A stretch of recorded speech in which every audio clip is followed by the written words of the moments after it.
Meghan Young, buntis na. Hay mga ka-showbiz, isang nakakatuwang balita ang hatid ko sa inyo ngayon.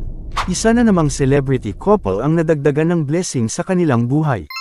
Miss World 2013 na si Meghan Young at ang kanyang mister na si Michael Daes, ay magkakaroon na ng kanilang first baby.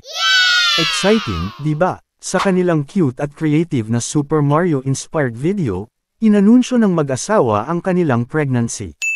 Ipinakita nila ang ultrasound ni Baby Daes habang may caption na, "A new beginning for us." Kung matatandaan, 4 na taon na ang lumipas mula nang magpakasal sina Meghan at Michael noong 2020. At ngayon, heto na ang kanilang pinakahihintay na bundle of joy. Bagamat hindi pa nila binanggit kung ilang buwan na ang baby, inaasahan itong iluwal sa susunod na taon. Marami ang natuwa sa balita, at ang kanilang mga fans ay nagpaabot na ng pagbati. Hindi lang sila couple goals, soon-to-be parents goals na rin. We can only imagine kung gaano kaganda at kagwapo ang kanilang magiging baby. Kaya naman, congratulations kay Meghan Young at Michael Daes sa kanilang bagong journey as parents.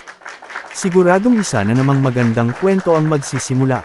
Abangan natin ang updates mula sa kanila. Ano ang masasabi nyo sa kanilang napaka-cute na announcement? E-comment na yan sa ibaba at don't forget to like, share, and subscribe para lagi kang updated sa latest sa showbiz.